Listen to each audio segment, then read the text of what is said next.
Hi everyone, welcome to Poisonous People. So now we are at our final diagnostic video for narcissistic personality disorder. We covered Criterion 0, we covered all the 9 traits of NPD.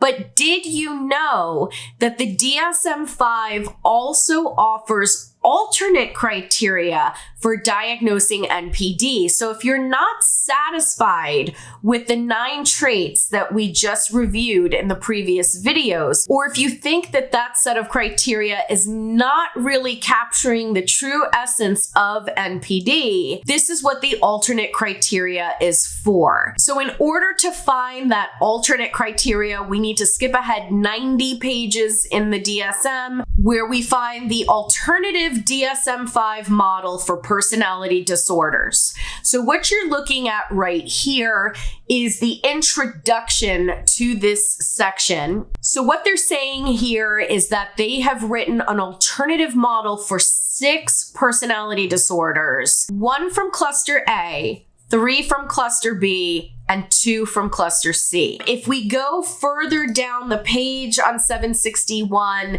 they give you the general criteria for a personality disorder. And I'm not going to read this to you. You can pause the video and read this yourself. But basically, this would be the equivalent of Criterion 0. So this would be the criteria that a person would have to meet in order to have a personality disorder in the first place. They can't just have the traits of narcissism. In order to get the diagnosis, they have to meet Criterion 0. So I'm still going to call this Criterion 0 because this comes before number 1. So like I said, you can pause the video if you'd like to read that, if you'd like, but it's more or less the same thing as Criterion 0 as I described it in the traditional model. So now we're going to jump over to page 767, and this is where we find narcissistic personality disorder. And it says the typical features of NPD are variable and vulnerable self-esteem, with attempts at regulation through attention and approval seeking, and either overt or covert grandiosity. Characteristic difficulties are apparent in identity, self-direction, empathy, and or intimacy as described below, along with maladaptive traits in the domain of antagonism. So in this model, you have 2 categories. Category A would be these 4 traits, and you would need to show that you have difficulty in 2 or more of those 4 areas. So the first one is identity, and that would mean excessive reference to others for self-definition and self-esteem regulation, exaggerated self-appraisal, inflated or deflated, or vacillating between extremes. Emotional regulation mirrors fluctuations in self-esteem. So right away, you see that the alternative criteria is addressing how a narcissist sees themselves in terms of their self-esteem, that narcissists have a very difficult time with self-esteem regulation. And so this criterion is taking into account how they often see other people as extensions of themselves without actually saying that. It's saying that they have a hard time regulating self-esteem. And you're going to see more of that when we get to number 4. So let's look at number 2.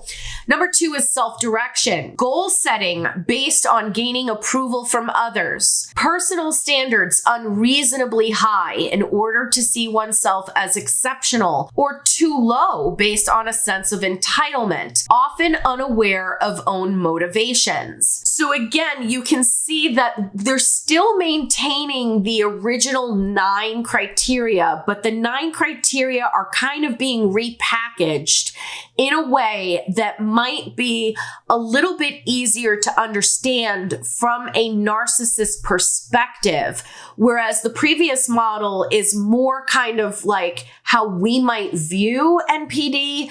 This one is a little bit more about how NPD is experienced by somebody with NPD. So let's look at number 3. Impaired ability to recognize or identify with the feelings and needs of others. Excessively attuned to reactions of others, but only if perceived as relevant to self. Over or underestimate of own effect on others. And so that last sentence matches what I said in my empathy video, that a lot of narcissists have terrible, terrible insight, and that insight is directly tied to their lack of empathy. And so what this just explained is that they tend to overestimate or underestimate their effect on other people. And again, that's an insight problem, but it is tied to empathy. Let's look at number 4, intimacy. Relationships are largely superficial and exist to serve self-esteem regulation, mutuality constrained by little genuine interest in others' experiences, and predominance of a need for personal gain. This one is directly looking at how narcissists view relationships. We've heard the word transactional used quite a bit. And this alternate criteria would definitely reflect what has been said on the internet as far as narcissists seeing people as extensions of themselves and merely that their relationships are highly transactional. Okay, now we turn the page and we're on the top of page 768. And here's our second category. And you need to have both of these. It's not one or the other. So in this model, instead of having 5 out of 9 traits, in this model, you need 4 out of 8 traits, but 2 of those traits have already been predetermined. So let's look at what those 2 predetermined traits are. Without these 2 traits, you cannot have a diagnosis of NPD under the alternative model. So the first one is grandiosity, and it says feelings of entitlement, either overt or covert, self-centeredness, firmly holding to the belief that one is better than others, and condescension toward others. So what they've done here is they've combined criterion 5, which is entitlement, and criterion 9, which is arrogance, the belief that one is better than others, and they've rolled that into grandiosity. So they've combined the 3. Now, I personally prefer that they've separated those in the old model because I can kind of tell the difference and it gives me more to look for. But the new model is saying that the grandiosity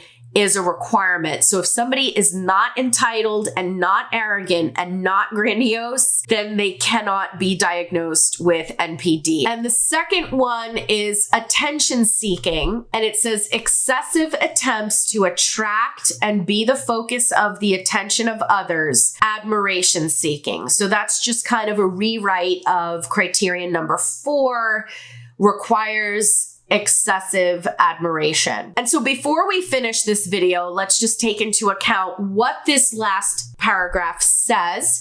And again, I'm not going to read this. You can pause this if you want to read this yourself.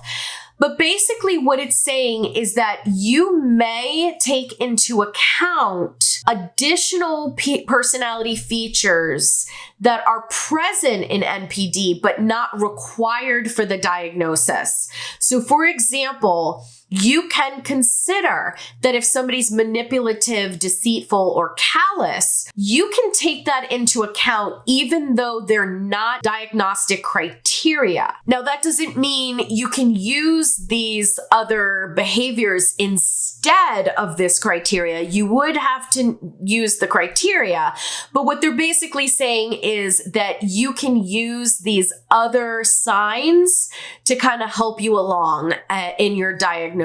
So if we look further into this paragraph, it says other traits of negative affectivity, for example, depressivity, anxiousness, can be specified to record more vulnerable presentations. So again, what they're saying is you have to meet this criteria if you're using the alternative model.